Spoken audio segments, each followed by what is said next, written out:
Je pense que les humains sont tout simplement phénoménaux.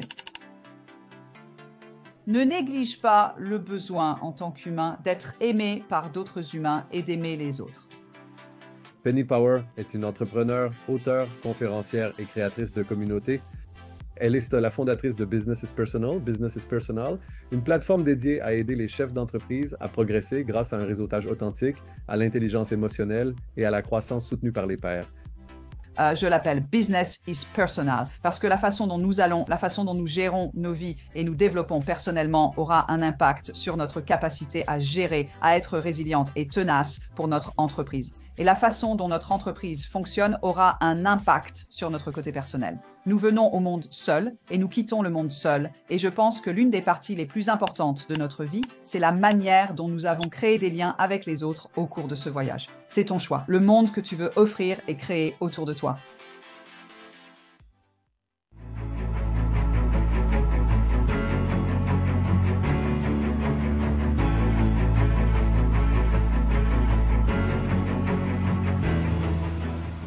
Bonjour et bienvenue dans The Niche Wire, l'émission podcast YouTube, une fois de plus propulsée par businessafc.net, citiesafc.com et wisdom.ki.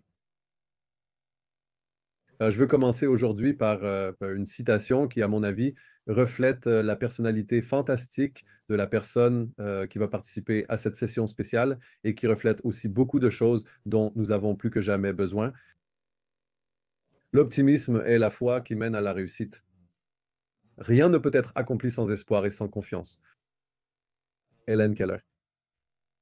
Je suis donc ravi d'accueillir dans notre série quelqu'un que je voulais inviter depuis longtemps et que je connais, je crois, depuis plus de 10 ans maintenant, Penny Power. Penny Power est une personnalité très spéciale que j'admire beaucoup, qui réunit, je dirais, de multiples facettes. Entrepreneur, autrice, conférencière principale et créatrice de communauté avec plus de 2 décennies et demie d'expérience. Elle est la fondatrice de Business is Personal, une plateforme dédiée à aider les chefs d'entreprise à progresser grâce à un réseautage authentique, à l'intelligence émotionnelle et à la croissance soutenue par les pairs. En tant que cofondatrice du Business is Personal 100 Club, une communauté privée où les meilleurs chefs d'entreprise peuvent établir des relations fondées sur l'honnêteté, l'intégrité et la croissance mutuelle, elle dirige avec son mari Thomas Power une communauté soudée et organise chaque mois des événements très personnalisés, réunissant des personnalités du monde des affaires et favorisant les interactions numériques via des applications dédiées et la promotion d'un environnement bienveillant. Penny était la cofondatrice d'Academy, le premier réseau social au monde destiné aux chefs d'entreprise qui a posé les bases des plateformes de réseaux professionnels modernes comme LinkedIn. Academy était une plateforme fantastique qui a rassemblé plus de 650 000 membres dans 52 pays, ouvrant la voie à de nombreuses plateformes numériques et professionnelles que nous connaissons aujourd'hui. En reconnaissance de ses contributions à l'entrepreneuriat social et numérique, Penny a été décorée de l'officier de l'Ordre de l'Empire britannique par la reine, feu la reine du Royaume-Uni en 2014. Et il y a également eu une récompense de la reine en 2024 pour ses services à l'entrepreneuriat. À l'un des nombreux domaines dans lesquels elle s'est également investie, elle a été la directrice fondatrice de l'Académie de la jeunesse numérique, où elle défend les compétences numériques et les opportunités d'apprentissage pour les jeunes au Royaume-Uni, en partenariat avec de nombreuses organisations mondiales telles que O2 Accenture, Lloyds et Chris Andrews Identity Awards. Parmi ses autres distinctions, elle a été responsable du développement communautaire chez Abitech, créant une communauté d'experts en technologie pour promouvoir l'informatique à domicile dans les écoles. Elizabeth, elle a également travaillé comme directrice des ventes et du marketing chez Biotech Distribution, supervisant un chiffre d'affaires annuel de 420 millions de livres sterling et gérant les relations avec des clients tels que Microsoft, International Business Machines, Hewlett Packard et d'autres. L'un des projets fantastiques auquel elle a dû jouer un rôle crucial était le manifeste Digital Business Britain ici au Royaume-Uni, défendant les compétences numériques. Un autre projet très spécial était qu'elle a été la fondatrice du Business Café, un concept qui permet de créer un espace physique pour les entrepreneurs locaux en particulier les travailleurs indépendants et les micro-entreprises. En tant que conférencière principale et animatrice de conférences, elle a également donné des interventions remarquables et percutantes sur l'importance de la dimension humaine dans un monde dominé par l'intelligence artificielle, car les affaires restent avant tout personnelles. Elle a souligné l'importance de l'intelligence émotionnelle et de la connexion humaine.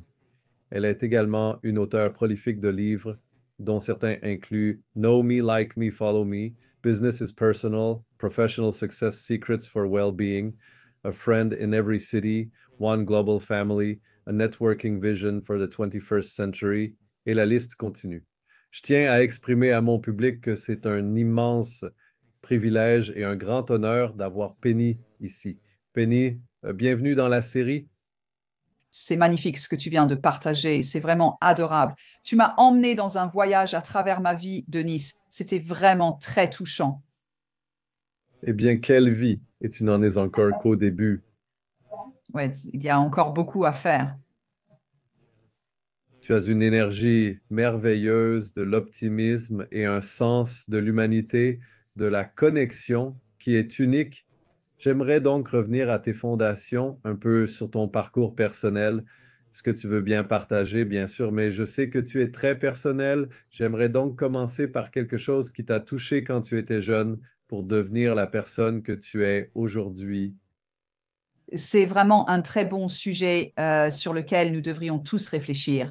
Je suis une vraie partisane de la thérapie. C'est quelque chose que ma fille Anna m'a vraiment encouragée à faire. Et c'est incroyable de voir comment, quand on traverse des moments sombres dans sa vie et qu'on va en thérapie, cela aide à comprendre comment on s'est construit. Je suis la Benjamine d'une fratrie de 4. Mon frère avait 12 ans, ma sœur 10 ans et mon autre sœur 4 ans quand je suis née. Mes parents et mes 3 frères et sœurs venaient d'Écosse et je suis née en Angleterre. Je pense que j'ai été élevée par la génération silencieuse, ces personnes vraiment courageuses. Les personnes qui ont traversé, ils ont été évacués pendant la Seconde Guerre mondiale. Ils n'ont probablement pas eux-mêmes reçu une éducation très proche. Ils étaient très réservés avec leurs émotions, très dévoués, de très bons parents, mais ils n'ont pas vraiment reçu le genre d'amour que beaucoup d'entre nous savent aujourd'hui être si important. Mais ils ne m'ont jamais fait de mal, ils étaient de bons parents. Mais je pense que lorsque je regarde mon style de leadership dans la vie, ma façon d'être en tant que personne a clairement été façonnée par mes premières années à ressentir ce sentiment d'isolement et de solitude et d'insignifiance. Et j'ai toujours voulu que les gens réalisent à quel point ils sont importants, surtout, vous savez, à chaque instant. Je pense que les humains sont tout simplement phénoménaux. J'ai récemment eu une expérience où quelqu'un m'a demandé de lui apprendre à écouter. Et c'était vraiment une expérience très récente. Et je me suis dit, waouh, et ces personnes étaient très académiques, très brillantes, très intelligentes. C'est quelque chose que j'ai appris en fait de Thomas et je passe mes lundis soirs avec eux. En fait, nous passons du temps avec eux parce qu'ils sont de fervents chrétiens et Thomas et moi sommes intéressés par ce sujet. Et j'ai vraiment dû réfléchir à cela parce qu'on adore les écouter. Alors j'ai dû leur expliquer que parfois les gens aiment simplement écouter. Puis j'ai réalisé qu'en fait cela vient de mon enfance et du type d'éducation que j'ai reçu. Ma façon d'apprendre vient des gens et j'ai une énorme curiosité envers les gens. J'ai été éduquée à la maison par mes parents, mais ce n'était pas une très bonne éducation académique. Donc j'ai quitté l'école à 19 ans sans me sentir très confiante. Très intelligente sur le plan académique. Et je suis entrée dans le secteur informatique et je pense que le cadeau de mon enfance, ce sont deux de mes forces, savoir écouter et aimer. Et c'est vraiment ce que j'ai utilisé tout au long de ma carrière professionnelle. C'est ainsi que j'ai tout appris, poussée par une immense curiosité. Et j'ai un immense désir de faire comprendre aux gens à quel point ils sont importants. Oh, C'est très spécial et écoutez, et c'est effectivement super important, mais tu as aussi évoqué le fait que le sentiment d'être aimé, et je pense que c'est quelque chose de très important dans la société. Donc, avant d'aller plus loin, de cette expérience personnelle à l'entrée dans le monde de la tech. Et aussi, le Royaume-Uni a beaucoup changé ces dernières décennies, tout comme le monde entier, mais toi aussi. Donc, depuis tes jeunes années jusqu'à commencer à travailler puis à entrer dans les grandes entreprises et ainsi de suite, il y avait un sentiment, tout d'abord, il y avait encore un sentiment de communauté que nous avons dans le monde occidental, qui ensuite, à mesure que la technologie prenait de plus en plus d'importance, devenait beaucoup plus, je dirais, un manque de personnalisation a fait perdre le sentiment de communauté et d'épanouissement. Et nous sommes aussi devenus beaucoup plus accélérés, surtout à mesure que la technologie a commencé à prendre en charge nos vies.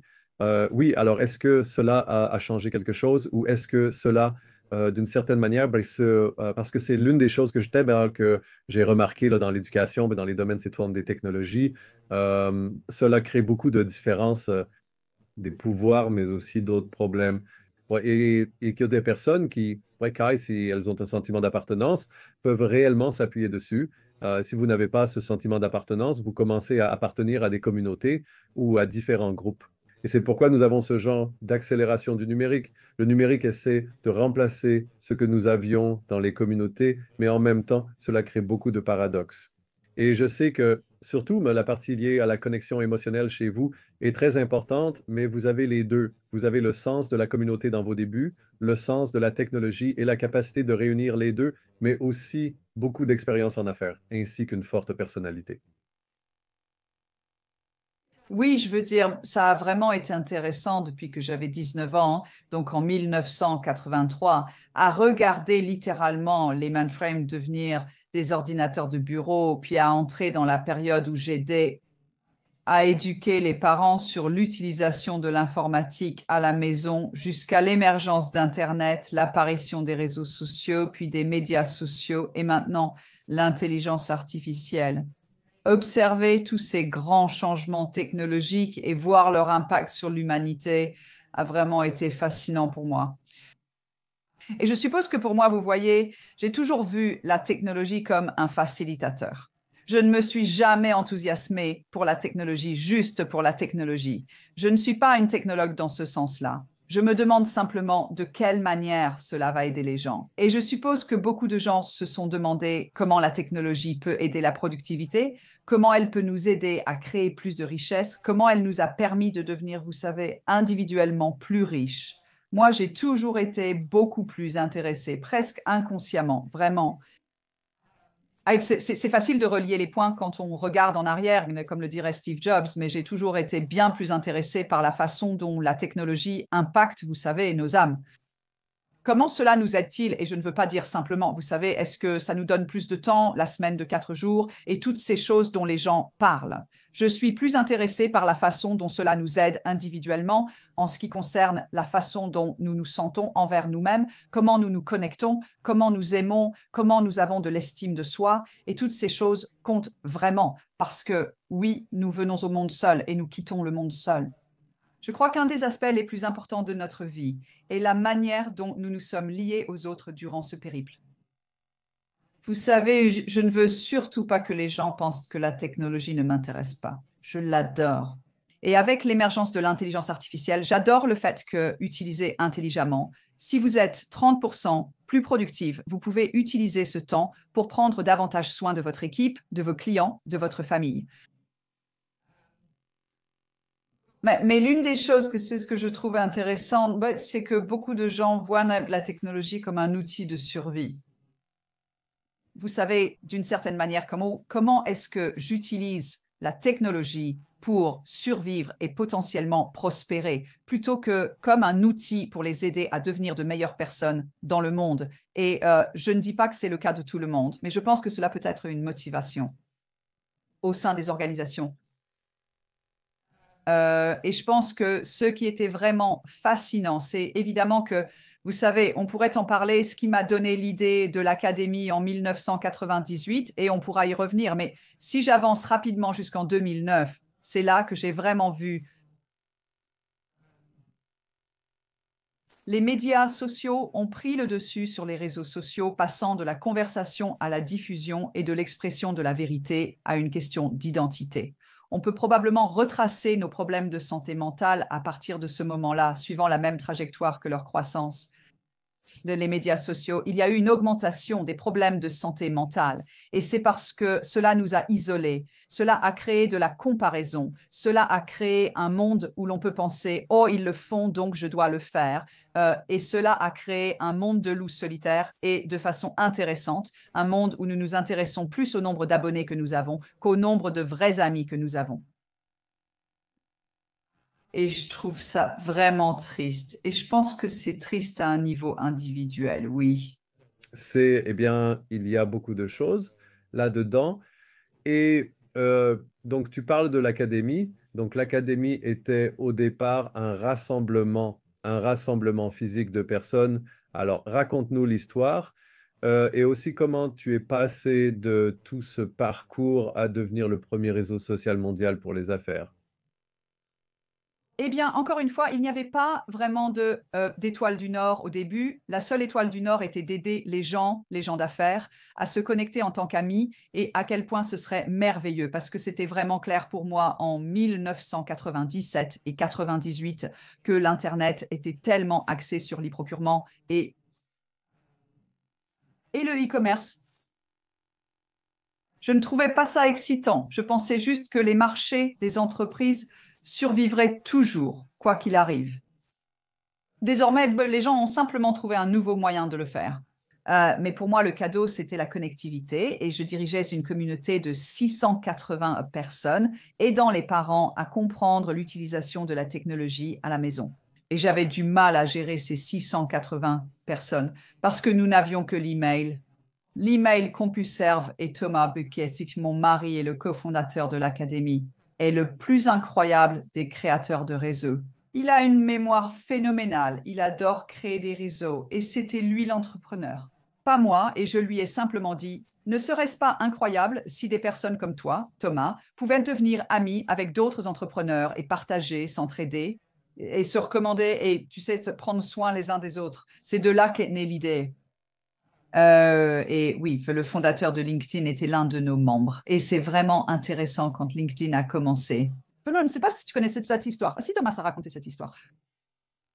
Reid Hoffman nous a clairement vu parler de LinkedIn à nos membres comme quelque chose de négatif, mais nous avons toujours été des leaders au service des autres.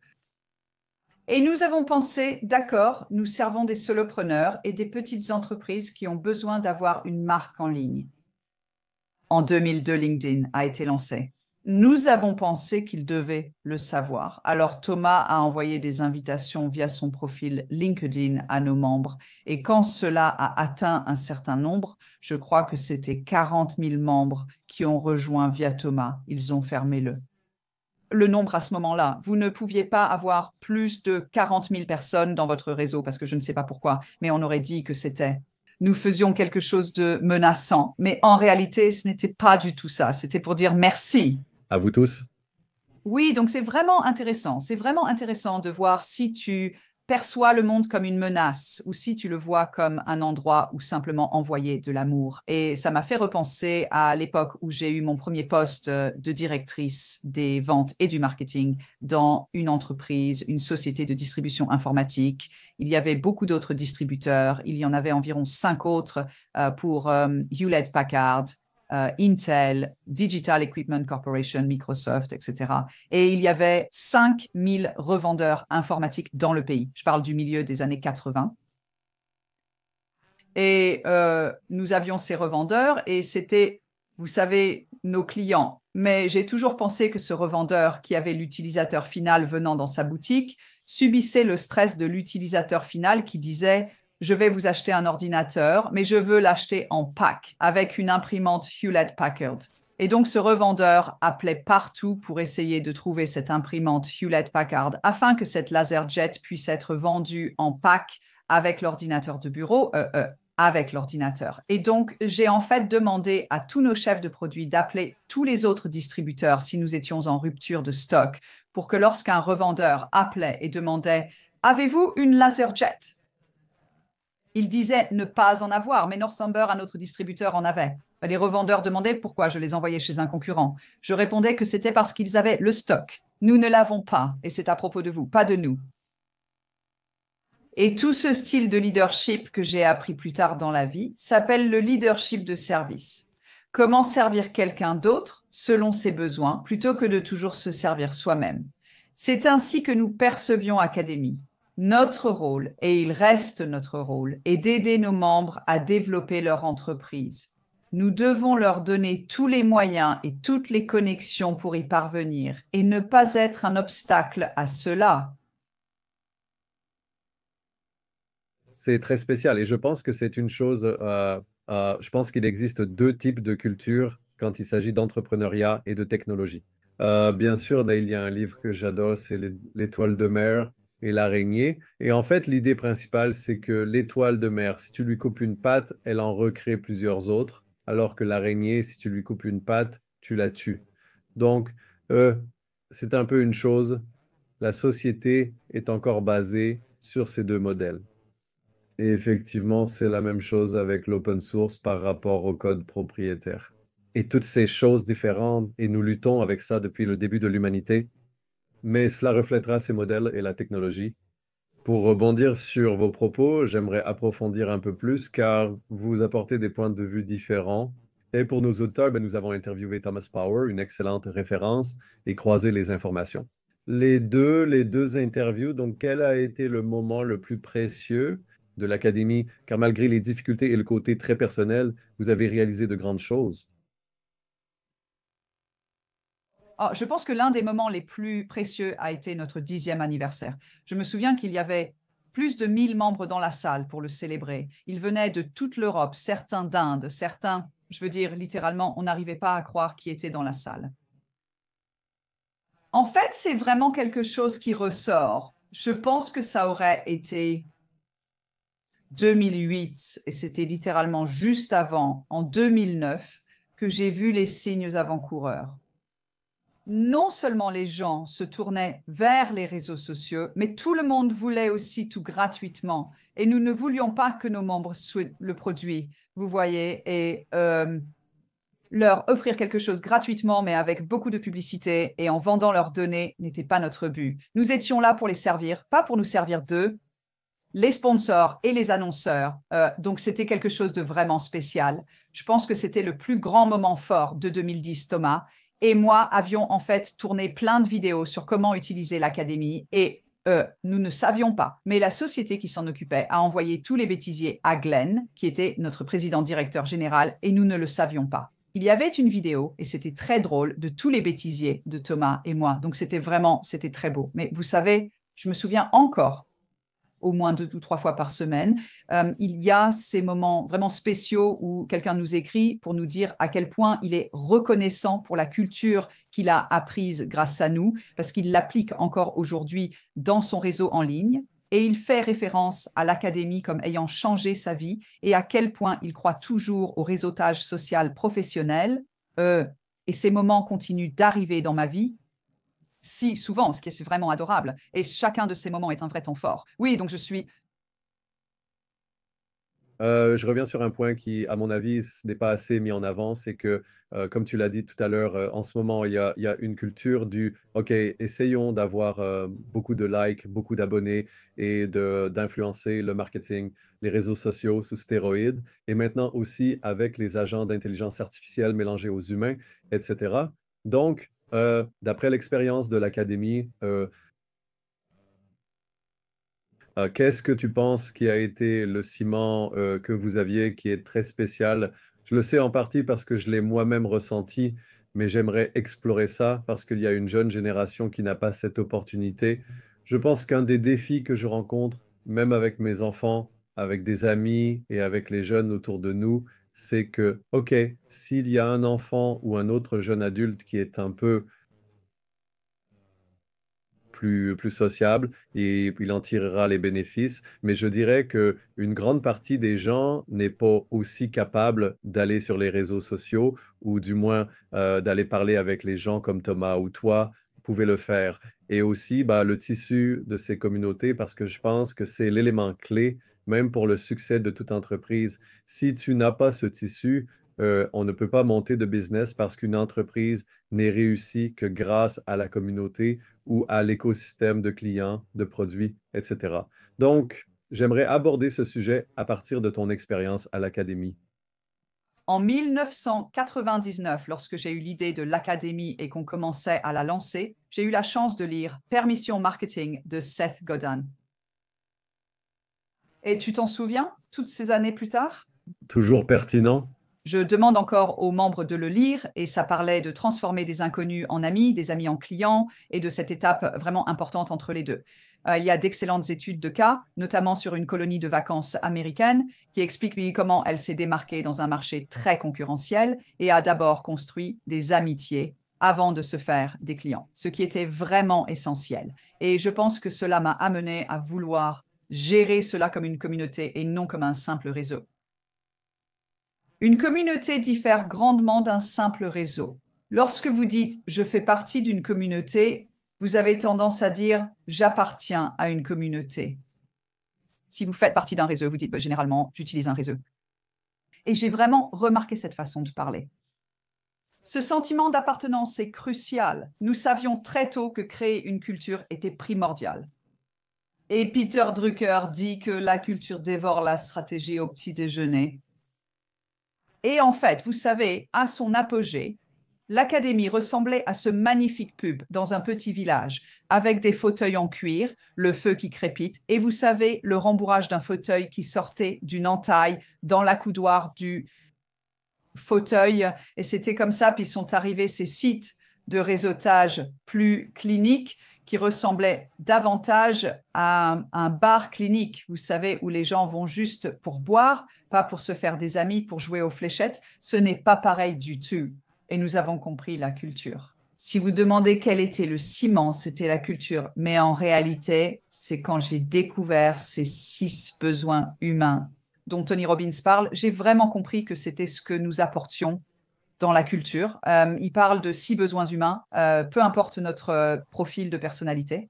Ce sont nos besoins humains fondamentaux et d'une certaine manière, 3 d'entre eux sont féminins et 3 sont masculins, si vous voulez le voir ainsi. Et nous avons tous un peu d'énergie masculine, nous avons tous un peu d'énergie féminine et celle de l'énergie féminine. Nous avons tous besoin d'amour, de connexion et de nous sentir importants. Nous avons aussi besoin de contribuer et de recevoir. Pour les hommes, un sentiment de certitude et de sécurité est également nécessaire. Alors, comment créer un endroit sûr? Nous voulons tous de la variété et de l'incertitude parce que cela nous aide, c'est excitant et cela nous aide à faire la chose essentielle qui est de grandir. Nous avons tous besoin d'un sentiment de développement personnel et professionnel ou de développement des affaires. Et si vous créez une communauté adaptée pour les citoyens, vous obtenez tout cela, vous répondez à ces 6 besoins humains et vous pouvez concevoir votre communauté autour de cela. Et pour moi, c'est ça la culture. Si vous pouvez créer une culture qui répond à ces 6 besoins humains, vous bâtissez une organisation et une communauté remarquables. Donc, pour rebondir là-dessus, ma prochaine question touche à cela. Alors, vous avez travaillé avec de grandes entreprises comme Microsoft, International Business Machines et Salesforce. Donc, en se basant sur les 6 besoins humains, aussi, tu as récemment publié un superbe message disant que l'amour a toujours été ta priorité en affaires ou l'une des choses qui motivent ton entreprise. Alors, comment vois-tu cela s'appliquer particulièrement au monde de l'entreprise? Parce que bien sûr, chaque entreprise a sa propre culture, surtout si tu regardes ces grands acteurs de la technologie. Ironiquement, je regardais les mathématiques et il n'y a que 58 000 entreprises publiques dans le monde. Et cela fait plus de 400 millions de petites et moyennes entreprises et de micro, petites et moyennes entreprises selon la Banque mondiale. Donc, mais pour revenir aux 6 besoins et aussi en les appliquant que tu travailles pour une multinationale ou une petite entreprise et ton approche aussi en termes d'expérience pour créer cette influence et cette approche du réseau professionnel, mais aussi l'approche des relations d'affaires. Quand je fais ma conférence principale, c'est le seul moment où j'interagis avec les grandes entreprises. Je ne suis pas consultante et ne leur propose pas de service. On me demande de faire des conférences lors de congrès et d'événements. Je veux vraiment juste expliquer ce qui se passe et tu sais, une partie de ce que je fais, c'est que je nous ramène en fait jusqu'à l'homme primitif assis autour d'un feu en groupe.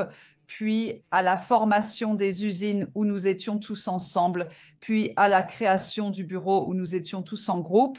Et ensuite, je montre simplement une image de nous assis seuls devant un ordinateur chez nous. Ce n'est tout simplement pas normal. Ce n'est pas une situation normale. Ce n'est pas quelque chose qu'on devrait accepter. Je sais que c'est très utile. Et j'adore ça, mais je sais que j'ai besoin d'avoir des relations profondes et significatives avec d'autres personnes, pas seulement ma famille, pour ressentir mon importance et me permettre de contribuer et tout ce dont nous avons parlé. Donc, dans une entreprise, beaucoup de gens vont blâmer l'entreprise. C'est la culture. La culture nous impose des limites, mais nous devons nous responsabiliser et nous demander dans quel monde et qui avons-nous envie d'être. Et quand je sors d'une réunion d'équipe, qu'est-ce qui m'empêche d'envoyer un gentil message à quelqu'un, de lui montrer que je le remarque, que je l'apprécie, de lui demander comment il va? Qu'est-ce qui m'empêche de faire ça? Qu'est-ce qui m'empêche d'écouter vraiment lors d'une réunion d'équipe? Tu sais, qu'est-ce qui m'empêche d'être l'humain que je veux être? Parce que je ne vais pas simplement être une grenouille qu'on met dans de l'eau tiède. Finir par y bouillir était fascinant. Je viens de recevoir un brief d'une très grande entreprise ce matin pour un discours. Et quand je suis entrée dans la salle, il y avait 5 personnes à l'écran sur Teams. L'une d'elles était la dirigeante principale, très sévère, très exigeante, axée sur les résultats, très difficile à faire sourire. L'atmosphère était vraiment particulière. Quand elle est partie, il ne restait plus que les 4 personnes juniors et l'atmosphère que j'ai pu créer avec elles était tout à fait différente. Elles viennent tout juste d'entrer dans le monde du travail et elles vont soit choisir un modèle comme cette personne, soit décider de se demander qui suis-je, qui ai-je envie d'être et comment ai-je envie de me présenter dans le monde. Et je suis arrivée dans le monde du travail à 19 ans en pensant que dès que je franchissais la porte du bureau, j'avais une nouvelle famille ici. C'était à moi de choisir comment je voulais interagir avec les gens et j'ai vraiment apporté beaucoup de chaleur. Ma première commande que je peux raconter si on a le temps ne s'est pas faite en suivant un script de télévente. C'était en fait une manière très différente d'obtenir un contrat que j'ai utilisé, que j'ai obtenu ma première commande. Je n'allais pas devenir cette personne que je venais de rencontrer. Donc, je pense que quand j'ai terminé mon discours principal, j'essaye de dire à tout le monde dans la salle que c'est votre choix. Le monde que vous voulez offrir et créer autour de vous, que vous vouliez simplement vous fondre dans un monde qui n'est pas aussi aimant que la personne que vous étiez sûrement quand vous avez quitté votre famille initialement. C'est une belle histoire donc, et je pense que plus que jamais, il est important de savoir comment vous vous donnez du pouvoir à vous-même et à ceux qui vous entourent. Donc, l'une des initiatives et des projets que vous avez réalisés était le Business Café, qui est conçu pour aider les micro-entreprises locales à se connecter et à se développer. Parlez-nous de ce projet, et je sais qu'il est très impactant et très nécessaire. C'est pas encore lancé pourtant, Denise, parce que c'est vraiment difficile celui-là. Donc, tu sais, ça fait vraiment partie de mon parcours personnel. À la fin, ça a été une fin incroyablement douloureuse pour Thomas et moi, à la fois financièrement et pour notre identité. La fin a été vraiment, vraiment difficile. Hein? Et nous avons vraiment passé 3 ans à essayer de sauver l'entreprise. Et le chapitre 2 de mon livre l'explique avec beaucoup plus de détails. Je peux le partager, ce n'est pas un secret. Je vais l'inclure dans un livre, c'est juste une question de temps qu'on peut y consacrer. Mais je pense que toute personne qui a eu un vrai projet de passion et qui a investi tout son temps, ses finances, ses compétences, tout dans quelque chose, puis qui perd effectivement l'entreprise, c'est très difficile. Et cette académie a vraiment été mon parcours entrepreneurial, contrairement au fait d'être une petite entrepreneuse. Et je fais vraiment la différence. Je pense que quand on est entrepreneuse, on essaye de faire quelque chose de très différent. On essaie de passer à l'échelle. C'est une expérience très différente de dire « je suis une petite entrepreneuse et je veux créer de l'intimité et servir d'une manière différente ». et nous n'allions pas créer, vous savez, nous avons créé une machine que nous devions ensuite gérer, la culture, pour nous assurer qu'elle correspondait à ce que nous voulions qu'elle soit. Et je suis ensuite passée à la création de l'Académie numérique de la jeunesse. Et dans l'Académie numérique de la jeunesse, je travaillais avec des collèges d'enseignement supérieur. Et c'était les personnes qui s'occupaient des jeunes de 16 à 18 ans. Et une grande partie de leur travail consistait à créer des apprentissages et à servir le marché des employeurs avec des apprentis. Qu'ils aillent chez Jaguar, Land Rover ou parfois dans de petites entreprises. Et les apprentissages étaient fascinants. Il y avait environ 350 cadres que les jeunes pouvaient suivre s'ils avaient 16 ans et qu'ils ne voulaient pas forcément emprunter la voie académique en allant à l'université. Et je crois vraiment aux apprentissages. Et je me suis rendu compte que n'existait pas d'apprentissage en marketing digital. Et c'est quand j'ai écrit le manifeste Digital Business Britain, dont nous parlerons peut-être, qu'une grande partie des engagements de ce que nous devions faire au Royaume-Uni était de créer des compétences numériques chez nos jeunes. Parce qu'en 2011, il y a eu des émeutes, les émeutes de Tottenham avec des jeunes. Il y avait beaucoup de jeunes marginalisés. Mais pourtant, c'était eux qui étaient nés à l'ère du numérique et allaient devenir les futurs leaders de ce pays. Et ils ne pouvaient pas faire un apprentissage dans ce qu'ils savaient faire, c'est-à-dire communiquer en ligne à travers différents médias. Et ils comprenaient ça.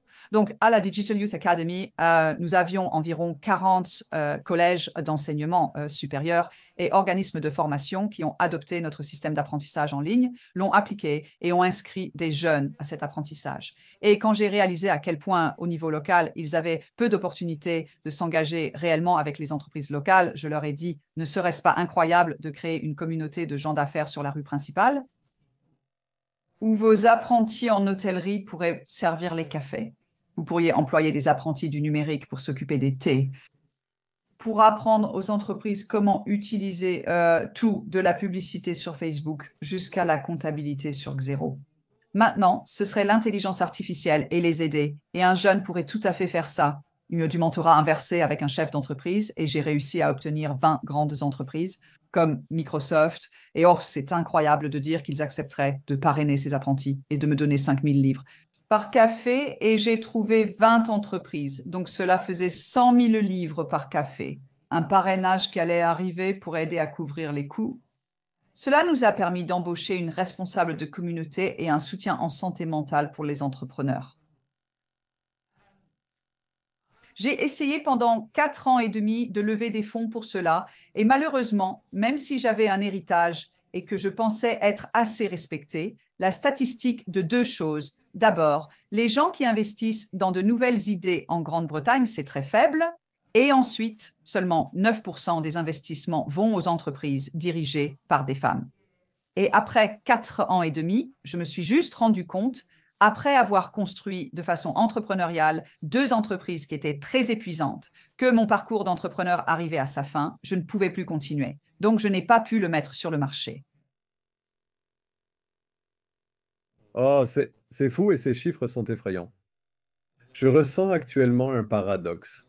Nous parlons parce que eh bien, tout d'abord, je veux juste partager avec le public quelque chose de personnel.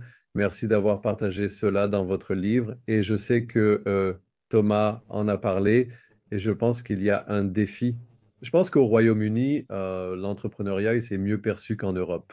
Étant portugais et un peu français, je dirais qu'en France, c'est probablement pire. Être entrepreneur y est vu comme une sorte de barrière à la société.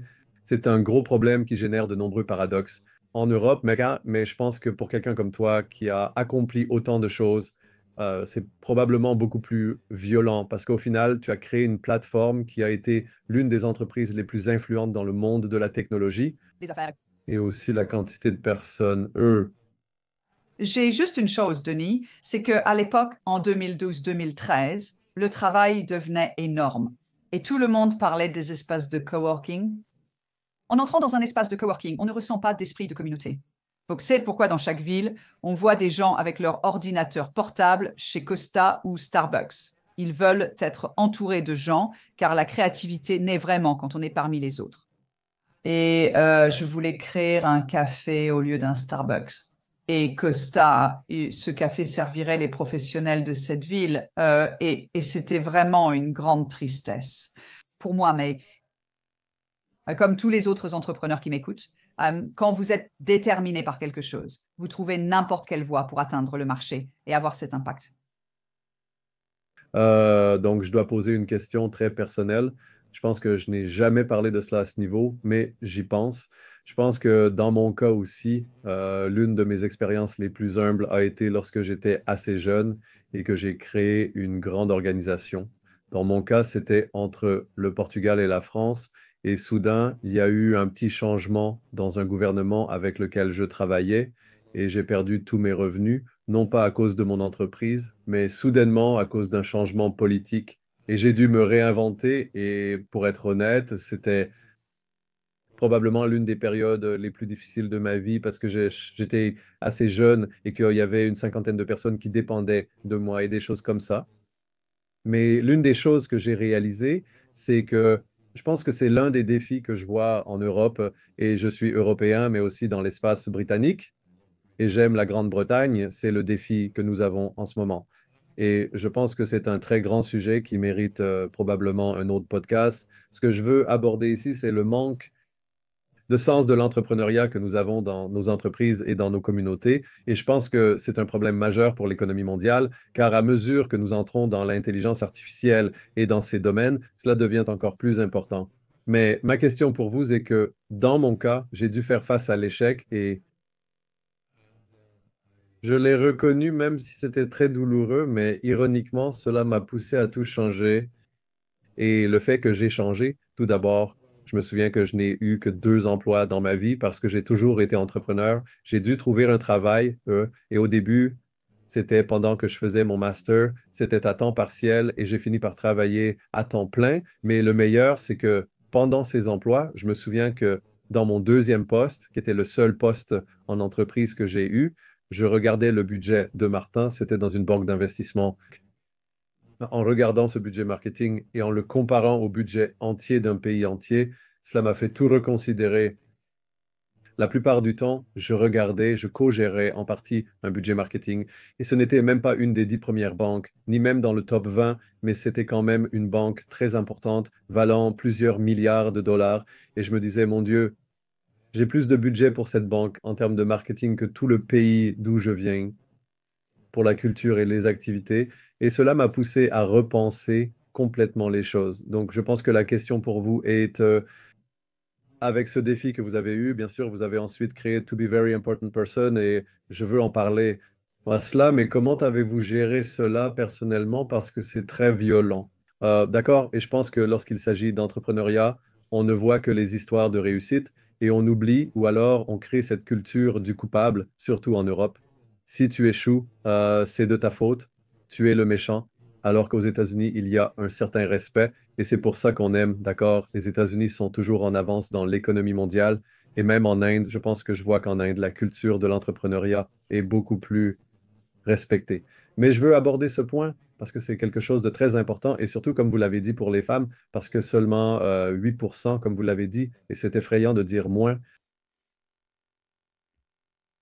En effet, Denis, il y a beaucoup de choses là-dedans et c'est vraiment touchant de l'apprendre à ton sujet. Je crois absolument que lorsque tu traverses l'adversité et que tu t'en sors, ta vie est beaucoup plus riche grâce à ce que tu as appris et tu es une personne bien plus riche à connaître pour les autres. Sans aucun doute, je le pense vraiment et je le sais grâce aux personnes que je connais et à ce que nous avons traversé. Je pense que nous craignons l'adversité, mais en réalité, c'est la plus grande des choses. Des moments de croissance. Et quelles que soient nos croyances spirituelles ou religieuses, je pense que cela fait partie de l'expérience humaine qui permet l'empathie dans le monde. C'est que les gens traversent des moments difficiles, puis voient comment ils utilisent cela pour devenir une meilleure personne. Donc, vous savez, toute personne qui traverse l'adversité et qui écoute ceci, je pense juste à cet endroit incroyable. Quand on surmonte quelque chose, c'est tout simplement magnifique. Il ne faut jamais abandonner et il faut en tirer des leçons. Donc, je pense que pour moi, personnellement, c'était une perte énorme parce que c'était aussi la perte d'une entreprise. Un foyer pour 650 000 personnes qui, d'une certaine manière, ont aussi été englouties dans ce monde. Je le veux gratuitement et Je veux aller sur les réseaux sociaux et diffuser plutôt que de prendre le temps de construire des relations. Je peux le faire. Je peux développer mon entreprise maintenant sans m'embêter avec tout ça.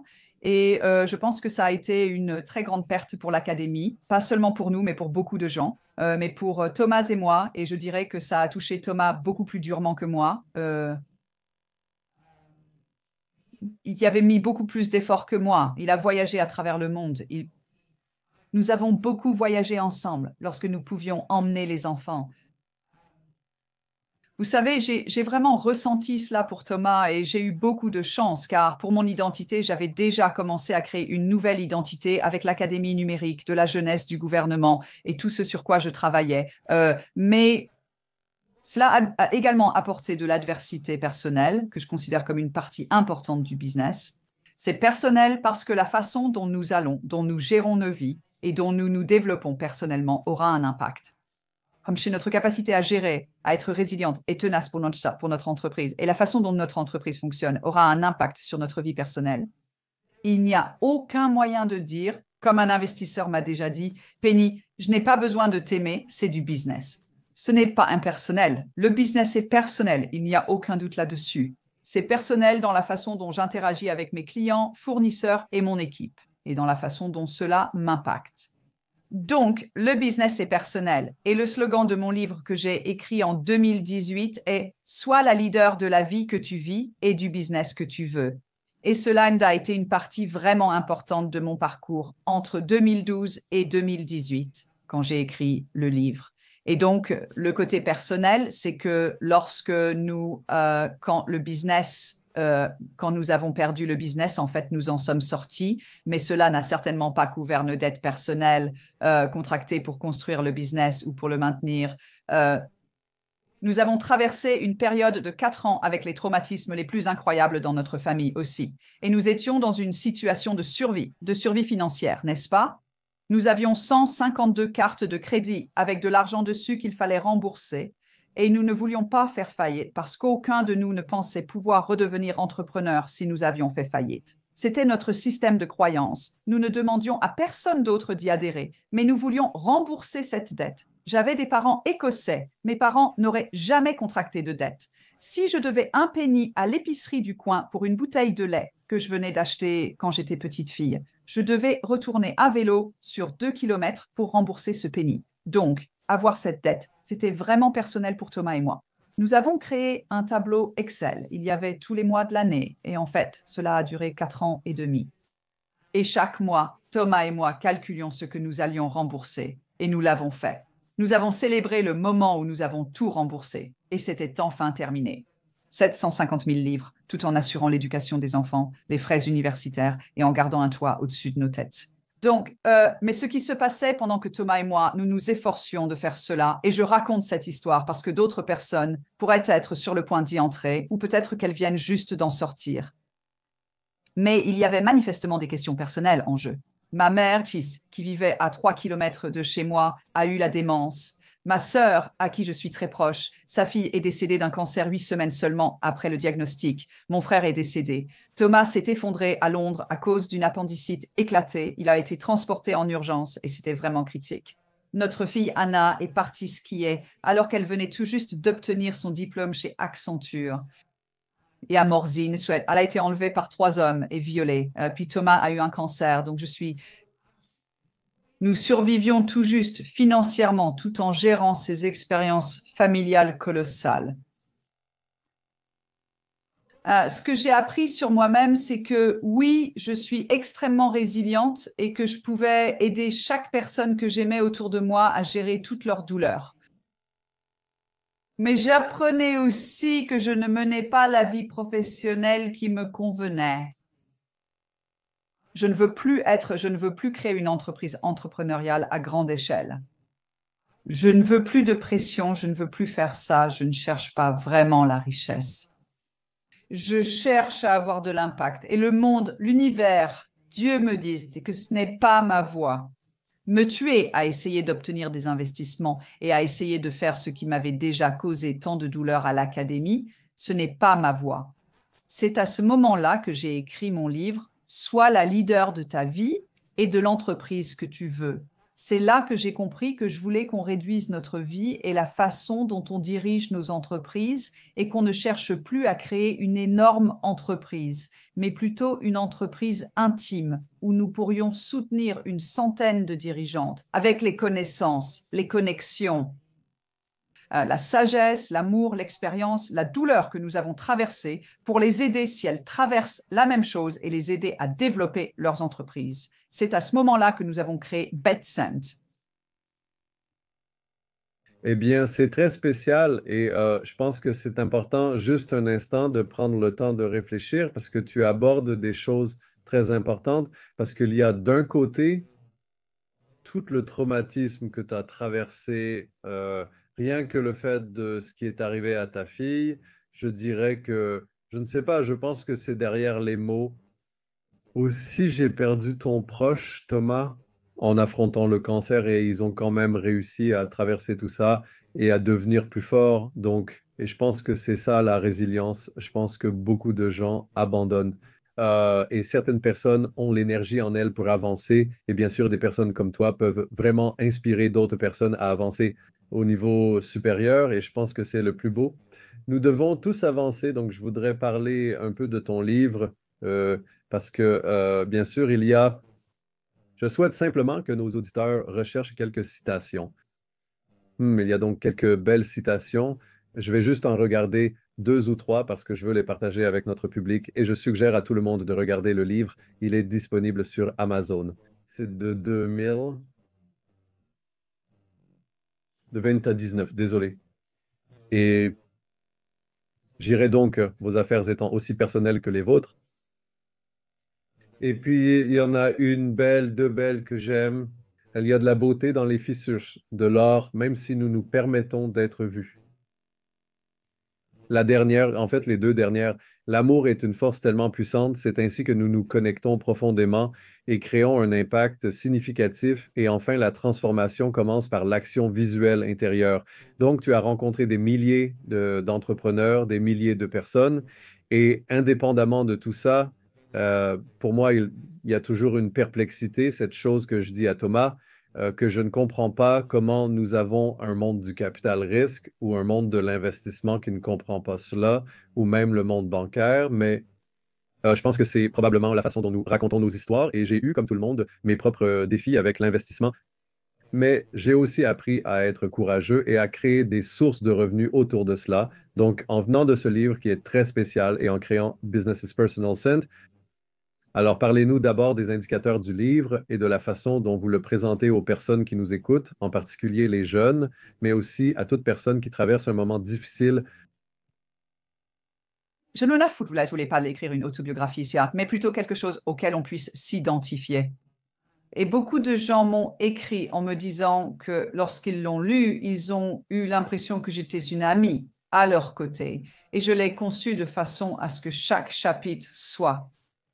Chaque chapitre est succinct dans ce qu'il raconte, dans la façon dont c'est personnel, en fait. Je vais prendre mon livre. Donc, par exemple, laissez-moi juste trouver les bons chapitres. Être brisé, c'est personnel. La guérison est personnelle.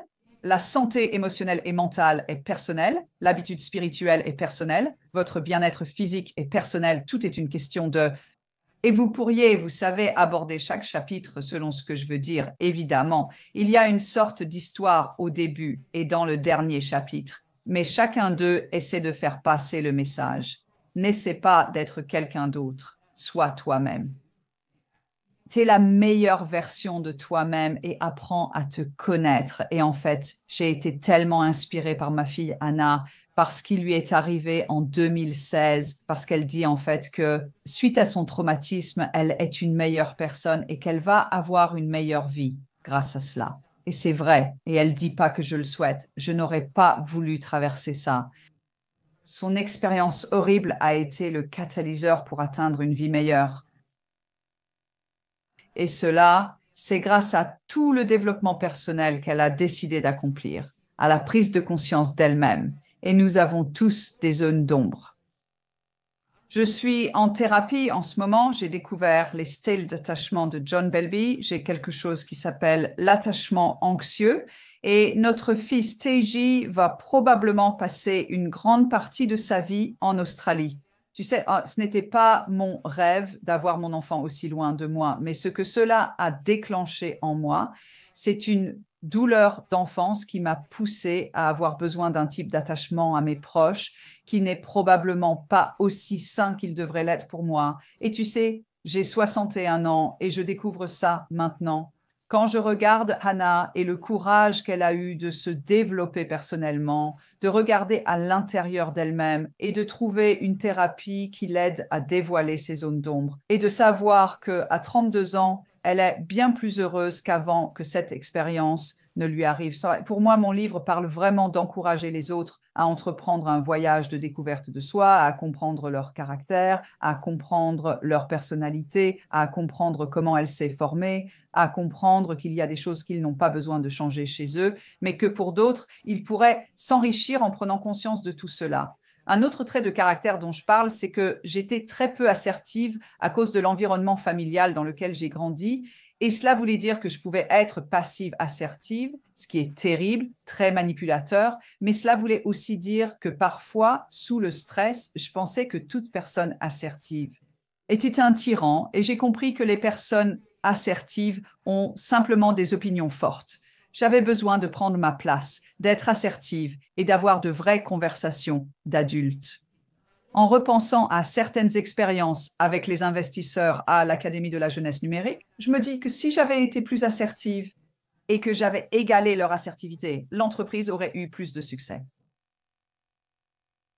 Mais tu sais, ma santé mentale était à un point où je n'étais pas capable de me développer comme ça et je ne le savais pas. Donc, c'est ça le ressenti dans le livre. Tu sais, nous sommes constamment en train d'évoluer jusqu'au jour où je mourrai. Je serai en évolution et je ne peux rien blâmer. Je peux seulement saisir chaque opportunité pour progresser, apprendre et devenir une meilleure personne. C'est tout ce que je peux faire. Et en affaires, je suppose que mon livre, qui est un livre sur le business, parle de comment on fait ça pour finir par mener une vie professionnelle réussie. Eh bien, c'est très spécial et je pense que l'assertivité ainsi que le courage de sortir de notre zone de confort ou encore notre éducation personnelle sont des éléments clés. Parce que bien sûr, c'est ce que je dis surtout à mon équipe et même à mes enfants, c'est le fait que tu sois ainsi ne signifie pas que tous le sont, mais on a parfois tendance à le croire. Oui, et ça ne veut pas dire que tu dois toujours être comme ça. Oui, tu as mentionné l'importance de l'intelligence émotionnelle dans le monde des affaires, mais nous n'avons pas approfondi le sujet.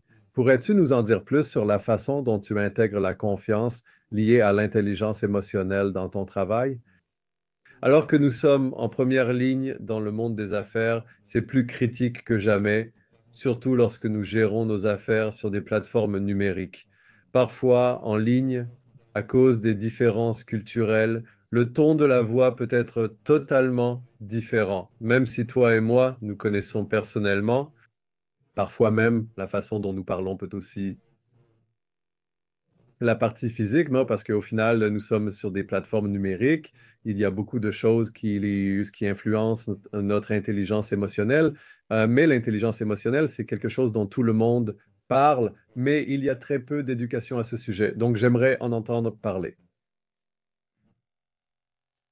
Eh bien, je pense que vous avez évoqué plutôt l'anxiété sociale que les jeunes ressentent.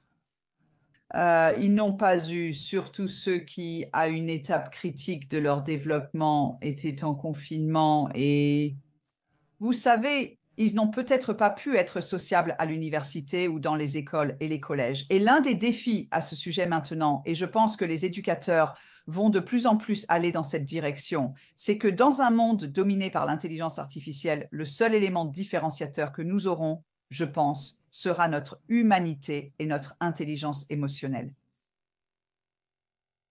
Ce qu'on appelait autrefois les compétences douces, mais qui sont en réalité des compétences puissantes, vont devenir tellement essentielles parce que, je veux dire, je regarde simplement notre communauté et les gens et j'ai observé L'académie ressemblait à une expérience sociale, en observant les gens arriver, émerger en tant que marque et voir s'ils atteignaient réellement la croissance dans leur entreprise qu'ils souhaitaient. Et les personnes transactionnelles et purement axées sur le business n'étaient pas aussi performantes que celles qui prenaient le temps de créer des relations et d'être amicales. C'était absolument 100% vrai.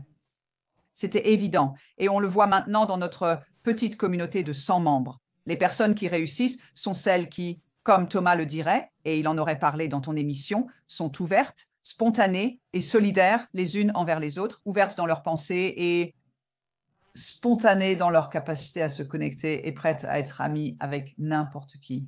Pas seulement à la recherche d'un résultat, et solidaires dans leur façon de communiquer les unes avec les autres. Et donc, l'intelligence émotionnelle va vraiment faire la différence. Et j'ai adoré quand quelqu'un m'a dit un jour que c'était une métaphore brillante. Et je ne sais pas d'où il ou elle l'a entendu. Je suis sûre que beaucoup de gens l'utilisent maintenant. Quand les usines ont été créées, beaucoup de personnes qui gagnaient leur vie avec leurs mains se sont dit « Oh mon Dieu, vous savez, je suis tisseuse, mais maintenant cela peut être fait par une machine. » Ils ne savaient pas comment ils allaient pouvoir gagner leur vie parce qu'ils ont perdu l'usage de leurs mains. Maintenant, nos cerveaux sont remplacés dans une certaine mesure. Je ne pense pas que notre créativité le soit, mais nos cerveaux le sont. Et qu'est-ce qu'il reste? Il reste nos cœurs. Et la seule chose que je pense qu'on ne pourra jamais remplacer, même si Chat Generative Pre-trained Transformer est un ami très empathique pour moi, c'est ma connexion de cœur à cœur. Mon slogan, c'est connecter les cœurs. Et ça ne pourra jamais être remplacé. Parce que cette capacité à faire sentir à quelqu'un qu'il est aimé, qu'il compte, contribuer à leur bien-être, sourire avec eux, les prendre dans mes bras, ces moments sont irremplaçables. L'intelligence émotionnelle deviendra donc une compétence essentielle et vitale. Et je suis embauchée par des entreprises pour faire des discours d'ouverture sur ce sujet, notamment pour que les diplômés et les jeunes comprennent que qui ils sont est absolument essentiel. Personne ne se souvient vraiment du travail que vous avez fait. Un travail n'enthousiasme personne. C'est qui vous êtes et comment vous vous connectez qui fait la différence. Oui, c'est l'une des choses les plus importantes et c'est difficile, c'est très difficile à faire, mais une fois que vous y parvenez, vous pouvez faire une grande différence. Et c'est quelque chose de très personnel pour moi, en fait. Je travaille dans l'intelligence artificielle et je veux intégrer l'intelligence émotionnelle et c'est un sujet bien plus vaste, mais c'est quelque chose d'extrêmement difficile. Donc, Je veux aller à Very Important Person Sent, donc tu en as parlé, donc il est toujours important de répéter ce que c'est, comment ça fonctionne. Et Very Important Person signifie aussi ton livre, Business is Personal. C'est une communauté assez différente et bien sûr, j'y ai participé et j'aimerais que tu sois très impliqué. Mais comment tu maintiens l'activité? Parce qu'une chose que j'ai remarqué, et là je parle d'un point de vue modèle économique, d'abord j'aimerais aborder ce que c'est, puis le point de vue du modèle économique, parce que je pense que c'est important que les gens comprennent qu'il est possible de créer de nouveaux modèles économiques qui ne sont pas conventionnels et de penser en dehors des sentiers battus. oui, c'est sympa. Donc, tout d'abord, Very Important Person est là pour servir les experts en affaires. Donc, ils peuvent être des entrepreneurs individuels, des consultants ou des dirigeants d'entreprise, mais ils choisissent d'être des experts dans un domaine particulier du business to business. Ça peut être le marketing digital, l'intelligence artificielle, le search engine optimization, les ressources humaines, les relations publiques, tout l'éventail d'expertise dont nous avons besoin pour rendre une entreprise prospère. Et nous leur donnons leur identité grâce à leur expertise. Mais nous limitons le groupe à 100 personnes parce que nous pensons que 100 personnes peuvent apprendre à se connaître et se sentir dans un environnement sûr et de confiance. Mais aussi, en limitant à 100, ils doivent passer par un processus d'entretien, venir déjeuner et découvrir la culture. Et nous devons être capables de voir s'ils ont l'intelligence émotionnelle ainsi que l'expertise pour pouvoir apprécier de faire partie d'une communauté plutôt que simplement d'un réseau. Et la culture est très importante et vous pouvez probablement imaginer que la culture est dirigée par Thomas et moi. Et ensuite, nous la mettons en pratique à travers des événements en présentiel à Londres et nous avons 4 événements par mois avec des thèmes variés. Mais cela signifie que si vous souhaitez simplement assister à un événement, vous avez 4 semaines pour trouver le temps dans votre agenda et en choisir un qui vous conviendrait.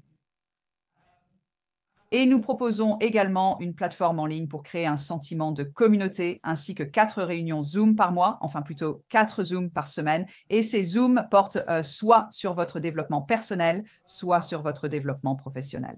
Et de façon intéressante, les Zooms les plus populaires sont ceux sur le développement personnel, auxquels les membres aiment participer. Et c'est essentiellement tout. Nous avons commencé en octobre 20 et nous venons tout juste d'atteindre la centaine de membres que nous souhaitons. Probablement 2 membres vont partir. Notre taux de rotation mensuelle est d'environ ce chiffre. Je n'en suis pas embarrassée, c'est juste que personne ne sait pour toujours. Nous avons des membres avec nous depuis octobre 2020 et la vie a changé depuis. Et ça nous donne l'occasion d'accueillir 2 ou 3 nouvelles personnes par mois pour qu'elles puissent découvrir et se trouver un nouveau foyer dans le monde des affaires. Et c'est un beau modèle, vraiment, en ce qui concerne le modèle. Il paie 3. Environ 3 500, soit 4 000 livres par an, où un paiement mensuel est possible. Il n'y a pas de contrat. Ils peuvent partir avec seulement 1 mois de préavis. Oui, et nous avons des outils technologiques pour leur permettre de se connecter et c'est vraiment le modèle. Thomas et moi, ils sommes absolument dévoués, à part quelques rôles de conseil que Thomas a, quelques conférences que je donne. Tout notre temps est investi dans ces 100 personnes pour les aider à développer leur entreprise grâce à l'apprentissage, à de bonnes connexions et à un soutien émotionnel. C'est une Communauté très spéciale. ta proposition était vraiment surprenante, mais c'est agréable d'en discuter. Et on nous a demandé, tu sais, des gens ont dit, est-ce que je peux lancer Beat 100 à Dubaï? Est-ce que je peux le lancer à Sydney? Est-ce que je peux le lancer à New York? Parce qu'on a évidemment cette réputation de savoir créer, mais je ne sais pas comment on pourrait faire ça sans diluer l'amour qu'on peut personnellement donner à ses 100 membres. Et c'est notre engagement envers ces 100 membres. Donc cette partie reste un mystère. Mais je pense que c'est probablement séparé et c'est important pour toi et moi, particulièrement pour les nouvelles générations. Si tu es d'accord, j'ai encore quelques questions pour cette interview qui dure encore un peu. Je vais essayer de... Être respectueuse. C'est comment cette nouvelle entreprise, ce modèle va être la prochaine itération de l'économie. Et je crois que c'est le cas. En ce moment, nous avons créé une intersection entre la marque personnelle que vous avez et aussi il n'y a plus de marque qui soit seulement hors ligne ou en ligne, mais aussi la capacité de rassembler tout cela. Et je pense que le défi est de créer des plateformes capables de générer assez d'argent et assez de flux de trésorerie pour faire vivre les communautés parce que nous avons ces paradoxes et cela m'est arrivé. Alors, je ne vais pas citer de marques comme les grandes marques technologiques mondiales et les entreprises qui viennent me voir et qui veulent que je fasse des choses gratuitement avec elles. Et j'ai dit, d'accord, vous êtes une entreprise qui vaut plusieurs centaines de millions de dollars. Je ne suis pas une œuvre de charité, Et mais il y a beaucoup de choses. Donc, je pense qu'on a le paradoxe d'un côté et de l'autre. Et je suis sûr que ça vous est aussi arrivé. Mais je pense que ce que je crois, c'est qu'en fait, c'est la façon dont on pousse ces modèles et qu'on crée de nouvelles alternatives financières. Et je pense que c'est le plus grand défi auquel nous faisons face en ce moment. Et ça m'amène à un point que je veux souligner parce que je pense que c'est important de le mentionner. Donc, l'une des choses, c'est que vous avez 2 principaux propriétaires issus de la défunte reine d'Angleterre. Elle-même était une personnalité historique pour le travail que vous avez accompli. Donc, d'un côté, vous avez tout cela, distinctions qui sont assez impressionnantes. Et évidemment, c'est un grand titre ici au Royaume-Uni. Pour les gens qui nous écoutent dans le monde entier, je suis sûr que vous allez expliquer ce que c'est, mais c'est très spécial. Et cela montre en même temps que la société veut vous rendre hommage. Donc, je voulais juste souligner cela pour montrer aussi la merveilleuse, la gratitude que la société vous a témoignée, mais dans le contexte des autres choses, C'est encore plus important maintenant que nous allons de l'avant. Oh, attendez, donc j'essaie de réfléchir à la façon de répondre à cela. Recevoir cette distinction de la reine était vraiment phénoménal et un officier de l'ordre de l'Empire britannique signifie ordre de l'Empire britannique. Il y a trois distinctions dans cette catégorie. Il y a le membre de l'Empire britannique, qui est le membre de l'Empire britannique, l'ordre de l'Empire britannique. Puis, il y a le commandeur de l'Empire britannique, qui est commandeur de l'Empire britannique. Et ensuite, on devient lord, lady, etc. Et oui, ces distinctions sont attribuées aux personnes qui ont contribué à la société. Ce n'est pas une question de richesse ou de pouvoir et c'est vraiment quelque chose de magnifique de recevoir cette distinction et c'était une totale surprise. Euh, J'essaie juste de retrouver le fil ici. Pour moi, Denis, ce que tu viens de dire, j'ai perdu le fil de ce que... Non. Non, je voulais juste mettre en avant des histoires. J'ai tendance à poser de grandes questions de façon très directe. C'est plutôt dans le sens de comment tu as eu tous ces défis, d'accord, mais en même temps, tu as reçu ces distinctions merveilleuses. Et je veux simplement partager avec les gens que même au milieu de tous les défis que tu as soulignés, tu fais aussi partie des personnes les plus importantes de ces 100 dernières années. Année, presque, et en même temps... Tout cela peut créer de nouvelles voies. C'est ce que je veux aborder dans cette troisième partie. Désolé. Oui, je suppose... j'essaie de trouver comment répondre, mais je suppose qu'une chose que j'ai apprise en fait de Anna il y a environ 5 ans, ou peut-être 6 ans, elle m'a dit, Maman, tu as une grande estime de toi et beaucoup de confiance, mais tu as une très faible valeur personnelle. La valeur personnelle reflète l'amour que tu as pour toi-même, tandis que l'estime de soi dépend des éloges reçus des autres. Je pense que nous avons créé un monde où les gens sont très obsédés par l'estime de soi. Je connais le nombre de mentions j'aime et de partages que je reçois sur mes publications. Et tu sais combien d'abonnés j'ai, mais je ne pense pas qu'on passe assez de temps à trouver des moyens d'obtenir ce sentiment d'amour de soi. Et ça a été un parcours pour moi. Et je pense que beaucoup de cela passe, encore une fois, par des conversations profondes et significatives, et par le fait d'avoir des personnes autour de soi qui tiennent à toi et t'aiment. Et j'avais passé tellement de temps à donner aux autres. Je ne m'étais pas vraiment accordé assez de temps pour recevoir. L'autre chose que tu demandais, c'est, je crois que tu étais curieuse à propos du modèle économique en ce qui te concerne. Tu as mentionné quelque chose à propos de la finance et des choses comme ça. Lady plutôt. Thomas et moi avons réduit notre train de vie.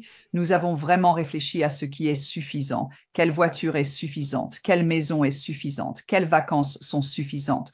Qu'est-ce qui est suffisant pour nous assurer de réduire le stress dans nos vies? Avec Thomas qui a eu un cancer et tout le stress que nous avons traversé, je pense qu'il arrive un moment dans la vie où l'on se demande vraiment ce qui est important pour nous. C'est une vie longue, saine et heureuse, pouvoir passer du temps avec les gens qu'on aime et qu'on chérit. Et donc, financièrement, nous sommes capables d'offrir un service exceptionnel, un service exceptionnel. Nous sommes 9 dans notre équipe. Tu sais, nos 3 enfants animent des séances chaque semaine et nous avons évidemment une équipe administrative et fonctionnelle. Et puis nous en gardons un peu pour notre propre mode de vie et c'est bien, c'est sûr, c'est sécurisé pour tout le monde. Nous avons créé de la certitude dans nos vies, ce qui était important car nous avons eu assez d'incertitudes et nous sommes revenus à l'essentiel de ce que nous aimons tous les deux faire, c'est-à-dire servir sans peur. L'opposé de l'amour, c'est la peur. Et quand on est dans la peur, il est très, très difficile de trouver du temps pour donner de l'amour parce qu'on est dans la rareté. Quand on est dans la rareté, on se concentre sur soi-même, sur la survie. Et Thomas et moi, nous ne voulons pas être ces personnes-là. Nous voulons pouvoir être dans l'abondance, aimer, donner du temps, donner de l'espoir et toutes ces énergies vibratoires élevées au monde. Et cela signifie vraiment réfléchir à ce qui est suffisant pour nous. Très spécial et je pense que ce point de faire évoluer sa vie en fonction de ses capacités est essentiel. Et je pense que c'est probablement la chose la plus importante. Euh, Ça a même été pour moi un élément clé, donc une autre position, et je vais probablement bientôt terminer. Donc, vous avez dirigé la fondation. En tant que directeur fondateur de l'Académie numérique de la jeunesse, l'éducation est un sujet qui me tient à cœur et les compétences numériques spécifiques et les apprentissages. Alors, parlez-nous de cela. Et je sais qu'en tant que maire, vous avez aussi été un leader dans l'éducation et vous parlez fièrement de vos enfants. Parlez-nous de votre parcours en tant que maire et fondatrice de l'Académie numérique de la jeunesse en lien avec la réussite de vos enfants. Oui, eh bien, j'ai mentionné plutôt qu'en 2011, nous avions encore l'académie, mais j'avais rédigé le manifeste Jeunesse numérique, entreprise numérique britannique, parrainé par Mark Prisk, qui était alors ministre des Entreprises, et il y avait clairement une pénurie de compétences numériques. En même temps, il y a eu des émeutes à Tottenham, à Londres, de la part de jeunes désabusés qui ne savaient pas quelle était leur voie dans la vie. Et il y avait cette émergence des réseaux sociaux. En 2011, cela commençait vraiment à prendre de l'ampleur. Et je savais que nos chefs d'entreprise à l'académie avaient du mal. C'était une chose de gérer leur profil sur l'académie et d'apprendre à bien le faire. Mais une fois qu'ils avaient LinkedIn, Facebook, Instagram, Twitter et YouTube, comment allaient-ils gérer tout cela dans leur entreprise? Alors, j'ai eu l'idée de créer un apprentissage en marketing digital, ce qui n'existait pas encore. C'était en fait un hybride de deux apprentissages. L'apprentissage en administration des affaires, l'apprentissage en marketing et l'apprentissage en informatique, tout cela réuni afin que le gouvernement finance cet apprentissage. Et il a été baptisé apprentissage en marketing digital. Nous l'avons proposé à travers des collèges et des organismes de formation dans tout le pays et nous l'avons lancé. J'ai dirigé cette entreprise avec des investisseurs pendant 4 ans et demi, puis nous l'avons cédé à un organisme de formation pour qu'il puisse directement former les étudiants et les personnes. Et c'est devenu, on ne possède pas un apprentissage, c'est clairement en open source pour tous les organismes de formation et c'est devenu un apprentissage national, ce dont je suis vraiment fière. C'est l'Académie de la jeunesse numérique qui en est à l'origine. Et oui, c'était merveilleux. Et Anna avait le bon âge en tant que jeune elle était au lycée puis à l'université pour m'aider avec ça. Je me souviens qu'elle a interviewé l'un des dragons britanniques de l'émission Dragon's Den et a parlé de leur approche du numérique. C'est encore sur YouTube avec Théo, vous savez, le propriétaire de Riemann maintenant. Donc oui, c'était l'Académie de la jeunesse numérique. C'était une période très spéciale de ma vie. Aider les jeunes à être vus et à réaliser qu'ils avaient des compétences que nous avions besoin, que le monde avait besoin. Et cela a donné beaucoup d'espoir à de nombreux jeunes. Et c'est intéressant, l'une de mes amies vient d'embaucher une jeune personne qui fait un apprentissage en marketing digital et elle a pu dire à cette fille, c'était ma meilleure amie, c'est ma meilleure amie. C'était ma meilleure amie qui a fondé cet apprentissage, ce qui était très spécial. Félicitations pour cette merveilleuse réussite. C'est fantastique. Je suis conscient de votre temps. Donc, voici les deux dernières questions. Récemment, vous avez fait une conférence principale sur la touche humaine dans un monde dominé par l'intelligence artificielle. Comment les propriétaires d'entreprises et les dirigeants peuvent-ils maintenir des connexions humaines authentiques alors qu'ils adoptent de plus en plus d'outils et de systèmes pilotés par l'intelligence artificielle?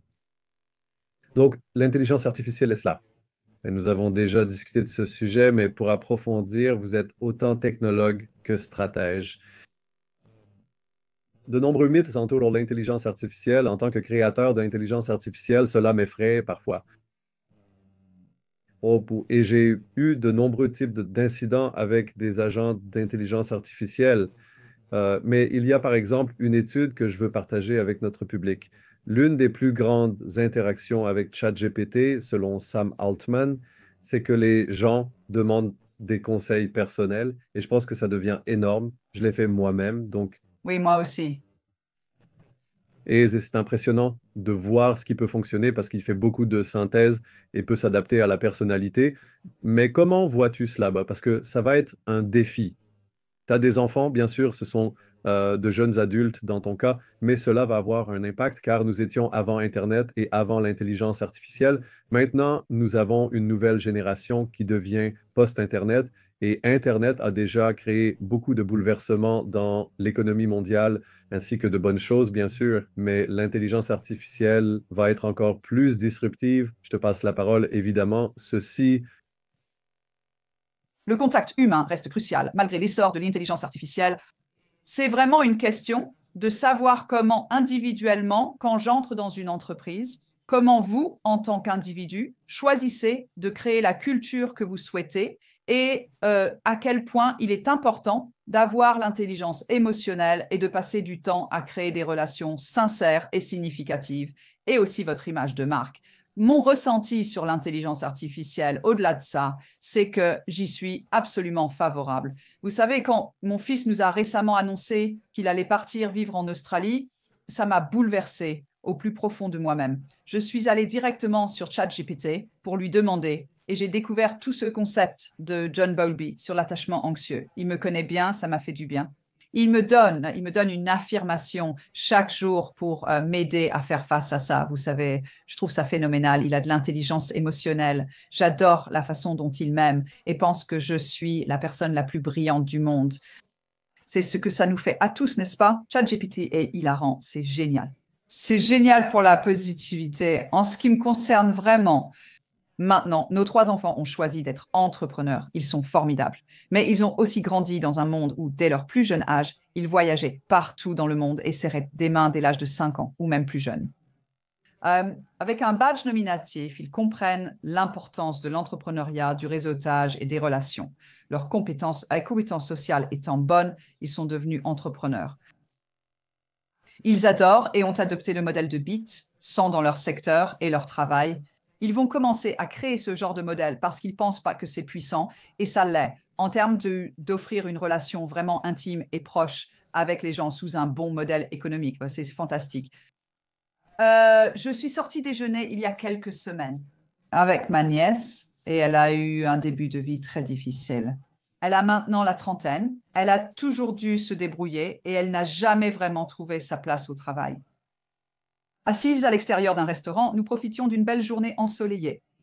Un grand groupe de jeunes gens est passé devant moi portant des lunettes de créateurs, des sacs à main de marque manifestement très riches. Et je lui ai dit, elle s'appelle Connie, j'ai dit, Connie, regarde ces gens, est-ce que tu les admires? Elle a dit, oui, ça doit être incroyable. J'ai répondu, je dirais que seulement 2 sur 10 auront un emploi dans les 5 prochaines années. Et ils ne sauront pas comment se débrouiller, ils ne sauront pas comment construire leur marque, ils ne sauront même pas vraiment quelle est leur expertise, ils ne sauront pas ce qu'ils peuvent apporter au monde parce qu'ils sont devenus diplômés, ils sont entrés dans une entreprise et leur poste va être remplacé. Par l'intelligence artificielle. Et donc moi, je pense vraiment beaucoup aux jeunes entre 18 et 30 ans. Comment vont-ils trouver le temps, l'autonomie, les compétences, la motivation pour vraiment découvrir qui ils sont, quelle est leur contribution unique et acquérir les compétences d'intelligence émotionnelle pour avoir de la valeur dans une organisation qui ne voudra vraiment d'eux que s'ils sont des résolveurs de problèmes créatifs ou doués avec les gens. Malheureusement, je ne pourrais pas être plus d'accord et ça me fait peur. C'est très effrayant, c'est vraiment très effrayant. Et pourtant, je suis quelqu'un de plein d'espoir. Mais je pense que c'est un message qu'on doit transmettre aux parents, aux éducateurs. On doit le faire passer dans le monde parce que ce sont les futurs leaders du monde et on ne peut pas les abandonner. Mais je pense que là, donc je n'avais qu'une seule question, mais je vais probablement poser 2 questions. Donc je crois qu'ici, ceci, c'est moi qui interviewe quelques experts mondiaux en intelligence artificielle et certaines des personnalités les plus en vue, et je les ai eus. Je pense que j'avais comme 2 opposés. Il y a les alarmistes et les optimistes, et clairement une chose. Donc s'il y a toujours une interview qui m'a marqué, c'était une interview avec Tim Ferriss, qui est un blogueur que j'admire beaucoup. Et c'était une interview qu'il a faite, j'ai oublié de noter le nom, mais c'était l'une des plus grandes personnalités financières du 20e siècle. Je crois qu'il est malheureusement décédé il y a 1 ou 2 ans. Mais c'était incroyable parce qu'il a fait un parallèle et il avait déjà 70 ou 80 ans quand j'ai fait l'interview. Mais il a dit une chose incroyable. Il a dit que si on remonte aux années 50, la plupart des emplois que nous avons aujourd'hui. Presque tous ces emplois n'existaient pas. Et en même temps, par exemple, même l'équilibre entre les genres, qui est encore très mauvais, était bien pire à l'époque. L'être humain possède en fait une résilience incroyable. D'accord, et ce que je crois, c'est que ce que tu fais chez Very Important Person Cent, tu crées un nouveau modèle économique qui s'adapte à ton style de vie et en même temps devient durable. Mais tu es extrêmement qualifié et tu as aussi un équilibre fantastique avec ton mari, ce qui te rend beaucoup plus forte. Et je pense que le plus grand défi, c'est que lorsque tu as suffisamment d'intelligence émotionnelle ou de capacité personnelle, tu peux vraiment t'épanouir. Je sais, j'ai déjà traversé un divorce et je sais que si tu n'es pas équilibré dans ta vie personnelle, sur le plan émotionnel, ben, tu ne peux pas relever les défis que tu rencontres. Donc, c'est ça le vrai défi. Yo, Top, et je pense que si on détruit nos paradigmes traditionnels et notre identité, on se retrouve avec les extrêmes de la culture woke ou les extrémistes radicaux de droite ou de gauche, comme on en voit actuellement dans le monde. Et tout cela s'est déjà produit dans le passé. Mais je pense que pour toi, en tant que personne très créative aussi, et c'est l'une des choses que j'admire chez toi, et tout ce que tu fais, je crois qu'on peut être plus créatif. Par exemple, l'une des raisons pour lesquelles j'ai créé la plateforme Wisdom.is, c'est parce que je voyais toute cette technologie utilisée pour des choses vraiment stupides. Et par exemple, j'avais un exemple. Je faisais un jeu pour Fortnite et j'étais très enthousiaste. Je vais créer un jeu pour Fortnite. Bien que je ne sois pas un gamer, mais un technologue, je me rappelle qu'environ 1 milliard de personnes jouent à Fortnite. Chaque jour, entre 4,4 et 4,5 milliards de personnes jouent à des jeux.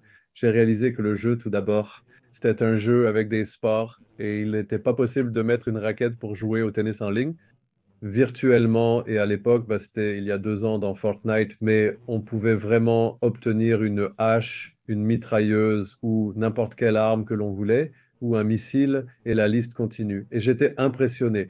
Donc les gens passent tout ce temps à jouer à des jeux, et la plupart d'entre eux passent juste des heures, des journées entières. Actuellement, je collabore avec la Fédération mondiale des sports. La Fédération mondiale des sports est la plus grande fédération olympique au monde. Elle compte plus de 200 pays et est plus engagée que n'importe qui. Et le seul sport qu'ils pratiquent, c'est de jouer les uns contre les autres à des jeux vidéo. Ouais, donc ici et là, il y a ces choses qui, en ce moment, créent de nouveaux paradigmes de modèles. Même ce que fait votre fils en matière de coaching de bien-être et l'utilisation de la technologie, pour cela nous intéresse. C'était impensable et impossible à évoquer il y a seulement 5 ou 10 ans. Donc, je pense que c'est beaucoup de sources de revenus. Alors, je veux, pour conclure, parce que je veux vous provoquer et je veux que vous provoquiez notre public, parce qu'en réalité, vous êtes le mieux préparé pour tout ce que nous faisons. Il s'agit juste de votre assurance. Et c'est ma provocation pour vous et pour notre public, parce que c'est ce que je ressens en ce moment. Pour nous, j'ai récemment parlé avec l'une des plus grandes personnalités de l'intelligence artificielle au monde, qui est un ami à moi, et il m'a dit une chose qui m'a fait me sentir très mal, mais il a en partie raison. Je ne le cite pas, car c'était une conversation personnelle, mais en gros, ce qu'il a dit, c'est que les États-Unis créent la technologie, l'Europe la régule ou s'en plaint. Et l'Asie copie, bah, s'en inspire et essaie de le faire moins cher, et en partie, c'est un peu vrai. Comme tu l'as dit, il est difficile d'être entrepreneur en Europe, mais nous avons tellement de créativité. Si tu regardes DeepMind qui a commencé au Royaume-Uni, Ada Lovelace était au Royaume-Uni et elle était l'arrière-grand-mère de l'informatique. Donc, je pense que ton expérience a beaucoup de valeur. Et par exemple, toi et Thomas êtes parmi les personnes les plus compétentes en numérique au monde. Il s'agit donc de savoir comment nous pouvons rétroconcevoir ces mécanismes. Bon, nous l'utilisons pour d'autres choses car nous avons plus de pouvoir que nous le pensons. C'est ma dernière provocation pour te pousser dans ce sens. Je suis tout à fait d'accord avec toi sur le fait que de nouveaux emplois seront créés. Mais quand tu considères que maintenant, et je l'entends des entreprises que nous soutenons, et nous l'entendons aussi de la part de grandes entreprises, Accenture par exemple, leur fierté concernant le succès de leur entreprise ne repose plus sur le nombre d'employés qu'ils ont, mais sur le fait d'en avoir le moins possible. Oui, tu sais, quand on investit dans une entreprise aujourd'hui, on veut savoir combien ils sont peu nombreux, quel est le chiffre d'affaires par rapport au nombre d'employés. Et donc, je pense, et on en parle toujours, on entend qu'il faut se spécialiser.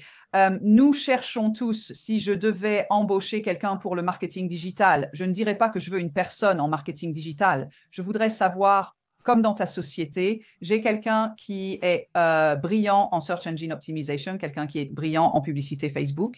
Chaque partie de chaque processus dans l'entreprise est maintenant découpée en petites expertises très pointues. Et donc, toute cette génération dont je parle en ce moment, ce sont en grande partie des généralistes. On ne leur donne pas vraiment l'opportunité de découvrir quelle est leur spécialité, leur contribution unique, que ce soit par leur personnalité ou leurs compétences. Et je pense à Anna, par exemple. Il y a 2 ou 3 ans, elle avait 10 employés. Maintenant, elle engage 10 freelances. Ce n'est pas parce qu'elle ne veut pas payer les salaires ou les cotisations sociales ou tout ça. C'est parce qu'elle a trouvé ses employés pour les amener à être particulièrement brillants et à maintenir leurs compétences. C'était vraiment difficile. Alors que quelqu'un qui est freelance, il survit grâce à ses compétences et il doit constamment se donner les moyens de les développer. Donc, il y a tout un groupe de jeunes employés, disons entre 18 et 30 ans, qui n'ont pas encore eu à apprendre cela, qui n'ont pas eu à apprendre comment construire une marque, à savoir quel est leur don particulier pour le monde, leur personnalité, leur expertise. Ils n'ont pas eu à y réfléchir. Et tout ce que je dirais à ces personnes, c'est, et je l'ai dit à mes enfants quand ils sont allés chez Accenture après avoir obtenu leur diplôme, j'ai dit, Accenture est votre premier client. Vous êtes employé, mais c'est votre premier client. Un jour, vous aurez plus d'un client, mais pour l'instant, considérez cette entreprise comme votre premier. C'est vraiment très puissant, mais aussi cela continue la provocation. C'est ma dernière remarque. Euh, Ce que je ressens en ce moment, c'est que des personnes comme vous et moi, par exemple, j'avais été en train de me réinventer tout le temps et je le fais encore. Récemment, j'ai découvert que parfois, vous connaissez la théorie et je suis sûr que vous et Thomas connaissez la théorie, mais c'est l'exécution qui fait la différence. Mais par exemple, si vous regardez l'entonnoir du coaching et l'entonnoir de l'éducation en ce moment, vous pouvez créer vos propres entonnoirs et construire une vie confortable grâce aux gens qui suivent vos cours. Et c'est ce qui se passe. En fait, j'ai eu des membres de mon équipe qui sont allés voir Anna et ont suivi des cours chez eux parce qu'ils ont écouté l'entretien avec Thomas. Donc, ce que je trouve intéressant, c'est comment on peut vraiment structurer et créer une organisation comme celle-ci, parce que le fait que tu abordes ce sujet, je suis complètement d'accord avec toi au passage. Je dis simplement que je crois aussi que si on sort du cadre, et c'est difficile parce que ça implique de sortir de sa zone de confort, on peut vraiment créer beaucoup de nouvelles sources de revenus. J'ai fait ça avec ma propre entreprise pour système d'information ces dernières années. Je veux partager ça avec notre public car c'est important. Nous dépensons des millions en technologie et je pensais à la Silicon Valley et je me suis dit, d'accord, je vais faire faillite si je continue comme ça parce qu'il y a des millions de dollars investis dans la technologie, mais on ne peut jamais rivaliser avec des gens qui ont des centaines de millions de dollars de financement et dans certains cas, des milliards. Comme tu l'as dit, bah, j'ai adapté mes méthodes et j'ai dit à mon conseil d'administration d'arrêter de faire semblant d'être une entreprise à 1 milliard de dollars et d'être une entreprise plus durable. En seulement 6 mois, nous avons totalement transformé notre activité pour créer une entreprise nettement plus pérenne, mais cela exige une grande discipline. Et je suis sûr que c'est pareil pour vous et qu'il faut une grande persévérance pour sortir de sa zone de confort. Et je pense que c'est probablement le plus grand défi parce qu'en fait, nous avons tellement d'outils pour permettre aux gens de créer de nouvelles sources de revenus, mais les gens ne les utilisent pas. Les gens passent tout de même 10 heures devant des appareils. Bon, en résumé, nous sommes confrontés à une obésité numérique que nous créons nous-mêmes.